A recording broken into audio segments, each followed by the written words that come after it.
Actualizamos las noticias de este día viernes. Está notificando vía redes sociales el presidente Gustavo Petro que volverá a decretar el aumento del mínimo en el mismo nivel, 23.7%, un decreto transitorio que volverá a presentarlo después de la decisión de esta mañana del Consejo de Estado. Mateo Piñeros. Y es que lo que dice Néstor, el presidente Gustavo Petro, es que el decreto del salario vital, como lo llama el gobierno nacional, del 23%, es ordenado por la Constitución Política Colombiana. Dice que el decreto ya expedido tiene todos los criterios económicos incluidos y que eso fue lo que tuvo en cuenta el gobierno nacional. Y agrega, por respeto al magistrado, el ministro de Trabajo hará una reunión de concertación de inmediato y solicitó la reunión de la Coordinación de Movimientos Sociales para estudiar la actitud y el nuevo decreto que se expedirá. Un poco más abajo en ese trino, Néstor, el presidente Gustavo Petro también hace un llamado a las movilizaciones y agrega, invito al pueblo trabajador a expresarse sobre este asunto. El Poder Judicial debe saber que el gobierno se debe al voto que lo eligió y a la Constitución Nacional. Esa es la posición que tiene Néstor hoy en día el pacto histórico, desde donde su candidato Iván Cepeda, pero también varios congresistas están haciendo ese llamado a movilizarse en las próximas horas. Esto dijo el representante a la Cámara y aspirante al Senado, Alejandro Campo. Me parece lo más conchudo. Personas de más de 50 millones de pesos, como son los magistrados, nunca pierden un peso, nunca se rebajan nada, nunca pierden nada de poder, pero les molesta ver que el pueblo colombiano por primera vez tenga algo de justicia en el salario mínimo.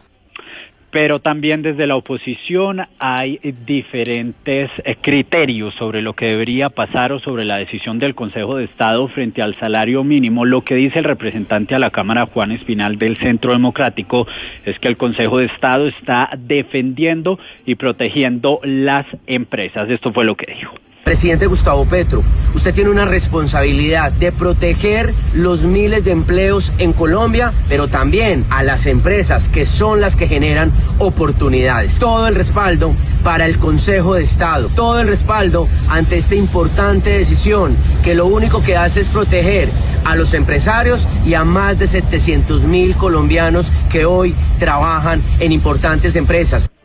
Hablamos ahora de la posición del expresidente Álvaro Uribe Vélez, quien asegura que él no se opone al aumento del salario, sino que se opone a la carga de impuestos, al desgreño, a la corrupción, a la violencia, a la parálisis de inversión y a la creación de empleo o al cese de la creación de empleo. Lo que dice es que hay que tener un buen salario y menos impuestos para los emprendedores, pero vamos a hablar también de una posición y es la del candidato presidencial Mauricio Cárdenas, quien asegura que ante la decisión del Consejo de Estado le propone a los candidatos mantener el aumento del 23% y buscar bajar impuestos en el país. 10 de la mañana, 24 minutos, y seguimos hablando de la noticia del día porque los ministros en bloque salen esta mañana a rechazar la decisión del Consejo de Estado que suspendió el ajuste del salario mínimo. También los empresarios, los pequeños industriales se pronunciaron, agremiados a Anacopi, y piden al presidente fijar un nuevo ajuste del salario teniendo en cuenta la realidad de la economía del país. Laura Olarte.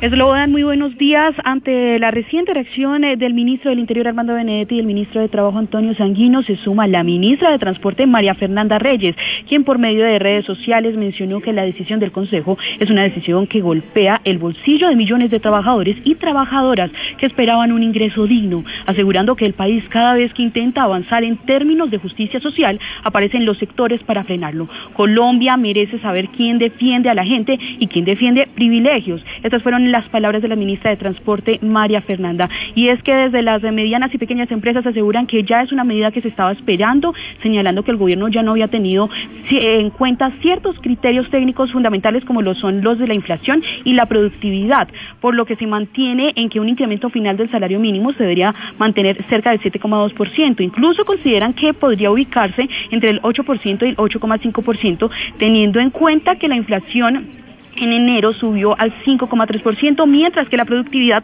está en 0,91%. Esto fue lo que nos dijeron desde Acopi, la presidenta de Acopi, María Elena Espina.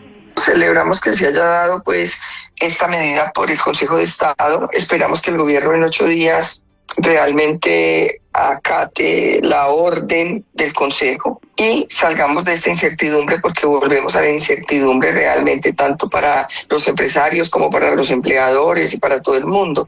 ¿Qué pasa ahora? Estamos ya otra vez nuevamente casi en el limbo. Es importante aclarar que el decreto actual sigue vigente hasta que se expida uno nuevo y que por ley quienes ya ganan salario mínimo no se les puede reducir el sueldo. El posible cambio aplicaría únicamente para los nuevos contratos cuando el gobierno emita un nuevo decreto, según lo que nos mencionó Acopi. Estás